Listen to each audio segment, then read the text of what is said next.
അസ്സലാമു അലൈക്കും വറഹ്മത്തുള്ളാഹി. പ്രിയമുള്ള സഹോദരങ്ങളെ, നിങ്ങൾ ആരെങ്കിലും അള്ളാഹുവിൻ്റെ ജനസമ്പർക്ക പരിപാടിയിൽ അപേക്ഷ നൽകിയിട്ടുണ്ടോ? നിങ്ങൾക്കറിയാലോ, ഇന്നിപ്പോൾ മുഖ്യമന്ത്രിമാരും മന്ത്രിമാരും എല്ലാവരും ജനങ്ങളുടെ ഇടയിൽ ഇറങ്ങിച്ചെന്ന് ജനസമ്പർക്ക പരിപാടി നടത്തി അവർക്ക് എന്തൊക്കെയാണോ ആവശ്യമുള്ളത് ചോദിച്ചറിഞ്ഞ് അപേക്ഷ സ്വീകരിച്ച് ആ കാര്യങ്ങളെ നടത്തി കൊടുക്കുക. ഇതിനാണല്ലോ ജനസമ്പർക്ക പരിപാടി എന്ന് പറയുന്നത്. എന്നാൽ ഇതുപോലെ അല്ലാഹു സുബ്ഹാനഹു വ തആല എല്ലാ ദിവസവും ഒരു ജനസമ്പർക്ക പരിപാടി നടത്തുന്നുണ്ട്. നബി സല്ലല്ലാഹു അലൈഹി വസല്ലമ തങ്ങൾ ഒരു ഹദീസിലൂടെ നമ്മെ പഠിപ്പിച്ച ഒരു കാര്യമാണ്. ഇത് ബുഖാരിയിലും മുസ്ലിമിലും റിപ്പോർട്ട് ചെയ്തിട്ടുണ്ട്. എന്താണ് ആ കാര്യം? അല്ലാഹു സുബ്ഹാനഹു വ തആല രാത്രിയുടെ 3-ാം യാമത്തിൽ എല്ലാ ദിവസവും 7-ാം ആകാശത്തിൽ നിന്ന് ഇറങ്ങി വന്ന് 1-ാം ആകാശത്ത് വന്നു നിൽക്കും. എന്നിട്ട് അവിടെ നിന്ന് നമ്മളോട് വിളിച്ചു ചോദിക്കുന്ന ഒരു ചോദ്യമുണ്ട്.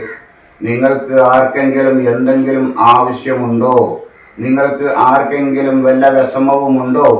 നിങ്ങൾ കടക്കാരായിട്ട് ആരെങ്കിലും ഉണ്ടോ? കടം കൊണ്ട് ബുദ്ധിമുട്ടുന്നവരുണ്ടോ? സമ്പത്തിന് ബുദ്ധിമുട്ടുന്നവരുണ്ടോ? മക്കളെ കെട്ടിക്കാൻ ബുദ്ധിമുട്ടുന്നവരുണ്ടോ? വീടില്ലാത്തവരുണ്ടോ? ഇങ്ങനെ തുടങ്ങിയിട്ട് 100 ചോദ്യങ്ങൾ അല്ലാഹു സുബ്ഹാനഹു വ തആല 1-ാം ആകാശത്തിൽ നിന്ന് നമ്മോട് വിളിച്ചു ചോദിക്കുന്ന ഒരു സമയമുണ്ട്.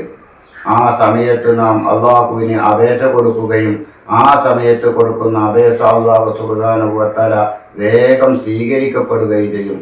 ഇതിനാണ് ഞാൻ നിങ്ങളോട് സുബഹിക്ക് മുമ്പ് ചെയ്യണം എന്നൊക്കെ ചില വീഡിയോയിൽ നിങ്ങളോട് ഉണർത്തിയിട്ടുള്ളത്. കാരണം ഈ രാത്രിയുടെ 3-ാം യാമം എന്ന് പറഞ്ഞാൽ രാത്രിയെ 3ആയിട്ട് ഭാഗിച്ചാൽ അതിൻ്റെ ഏറ്റവും അവസാനത്തെ ഭാഗം ആ സമയത്ത് അല്ലാഹു തആല ഇറങ്ങി വന്നാൽ സുബഹിൻ്റെ സമയം വരെ അല്ലാഹു തആല 1-ാം ആകാശത്ത് ഉണ്ടാകും. ഇതിൻ്റെ ഉള്ളിലാണ് നമ്മൾ ആ അപേക്ഷ കൊടുക്കേണ്ടത്.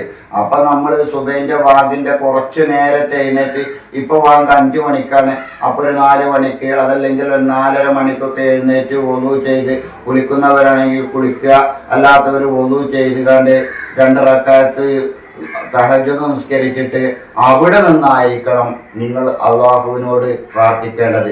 അത് നിങ്ങൾക്ക് വീടില്ലാത്തവർ വീടിന് വേണ്ടിയിട്ട് പ്രാർത്ഥിക്കണം.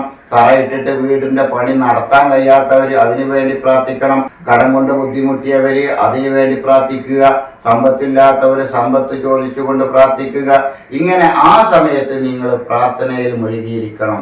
എന്നാൽ അല്ലാഹു സുബ്ഹാനഹു വ തആല തീർച്ചയായിട്ടും നിങ്ങളുടെ എല്ലാ മുറാദുകളും നടത്തിത്തരികയും എല്ലാ വിഷമങ്ങളിൽ നിന്നും പ്രയാസങ്ങളിൽ നിന്നും നിങ്ങളെ രക്ഷിക്കുകയും ചെയ്യും. അതുകൊണ്ട് ഈ സമയത്ത് നിങ്ങൾ എഴുന്നേറ്റിരിക്കുക. നിങ്ങൾക്ക് വല്ല കഷ്ടപ്പാടും വിഷമങ്ങളും പ്രയാസങ്ങളൊക്കെ കൂടുതലുള്ള ആളുകളാണെങ്കിൽ സൂറത്തുൽ ബഖറയിൽ 102-ാമത്തെ ആയത്ത് സുലൈമാനു എന്ന് തുടങ്ങുന്ന ഒരായത്തുണ്ട്.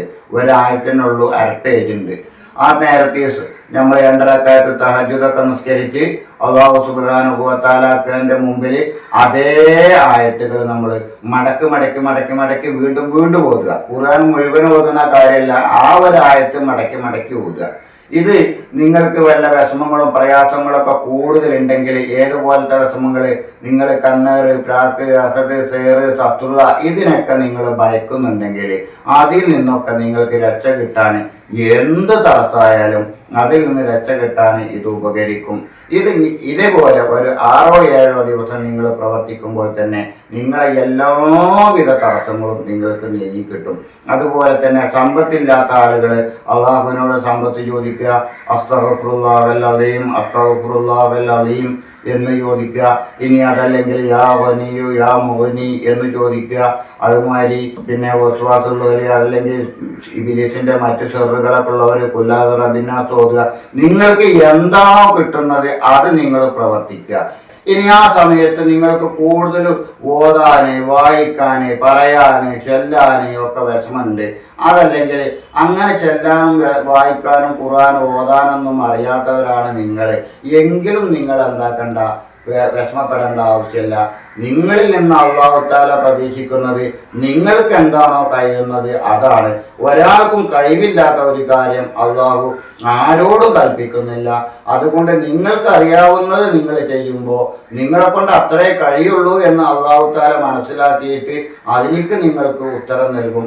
അതുകൊണ്ട് നിങ്ങൾക്ക് ഒന്നും ചെയ്യാനും പറയാനും അറിയില്ലെങ്കിൽ നിങ്ങൾ ആ നേരത്തെ എഴുന്നേറ്റിരുന്ന് ഒളു ചെയ്ത് അള്ളാഹുവിനോട് നിങ്ങളെ ഭാഷയിൽ നിങ്ങൾക്ക് കിട്ടുന്ന ഭാഷയിൽ നിങ്ങൾ ദുആ ചെയ്യുക. പടച്ചോനെ എനിക്ക് അങ്ങനെ വിഷമമുണ്ട്, ഇങ്ങനെ വിഷമമുണ്ട്, കടം വീട്ടി തരണം, സമ്പത്ത് തരണം, ദാരിദ്ര്യത്തിൽ നിന്ന് ഒഴിവാക്കി തരണം, മക്കളെ കെട്ടിച്ചു തരണം, വീടുണ്ട് തരണം, ഇങ്ങനെ തുടങ്ങിയിട്ട് എന്തൊക്കെയാണോ നിങ്ങൾക്ക് ആവശ്യമുള്ളത് ആ സമയത്ത് നിങ്ങൾ അള്ളാഹുവിനോട് ചോദിക്കുക. ആ സമയത്ത് നിങ്ങൾക്ക് അല്ലാഹു തആല വേഗത്തിൽ ഉത്തരം നൽകും. അതിനൊരു കാരണം കൂടി നമ്മൾ പാലിക്കണം. എന്താണ്? നമ്മൾ കരഞ്ഞുകൊണ്ടായിരിക്കണം അള്ളാഹുവിനോട് ചോദിക്കേണ്ടത്. കരയുന്ന കുട്ടിക്ക് പാലുള്ളൂ എന്നൊരു പഴഞ്ചൊല്ല് നിങ്ങൾ കേട്ടിട്ടില്ലേ? എന്നതുപോലെ നമ്മുടെ ഹൃദയം പൊട്ടിയിട്ട് നമുക്ക് ഒരു ഉറ്റി കണ്ണുനീരെങ്കിലും നമ്മുടെ കണ്ണിൽ നിന്ന് വരുന്ന രൂപത്തിൽ നിങ്ങൾ അള്ളാഹുവിനോട് പ്രാർത്ഥിക്കുക. അല്ലാഹു സുബ്ഹാനഹു വ തആല ഒരിക്കലും നിങ്ങളെ കൈവിടുകയില്ല, ഒരിക്കലും നിങ്ങളെ പരാജയപ്പെടുത്തുകയില്ല. നിങ്ങൾക്ക് ദുനിയാവിലും നാളെ മഹ്ശറിലും ആവശ്യമുള്ള എല്ലാ കാര്യങ്ങളും അല്ലാഹു സുബ്ഹാനഹു വ തആല കണ്ടറിഞ്ഞ് നിറവേറ്റി തരിക തന്നെ ചെയ്യും. നമ്മളെ എല്ലാവരെയും അല്ലാഹു സുബ്ഹാനഹു വ തആല സ്വാലിഹീങ്ങളിൽ ഉൾപ്പെടുത്തുമാറാവട്ടെ. ആമീൻ. ഈ ചാനൽ സബ്സ്ക്രൈബ് ചെയ്യുകയും സ്ഥിരമായി വീഡിയോ കാണുകയും ചെയ്യുന്ന ഒരുപാട് ആളുകളുണ്ട് റഹ്മാനെ. അവർക്കെല്ലാം നീ റഹ്മത്തും ആഫിയത്തും ഇസ്സത്തും ഐശ്വര്യവും ആരോഗ്യമുള്ള ദീർഘായുസ്സ് നൽകണേ റഹ്മാനെ. അതുപോലെ ദുആ കൊണ്ട് വസിയ്യത്ത് ചെയ്തവരുണ്ട്. അവരുടെ എല്ലാവരുടെയും ഉദ്ദേശം അറിയുന്നവനാണ് നീ. അവരുടെ എല്ലാവരുടെയും ഉദ്ദേശം നീ നിറവേറ്റി കൊടുക്കണേ റഹ്മാനെ. ആമീൻ ബിറഹ്മതിക യാ അർഹമർ റഹീമീൻ.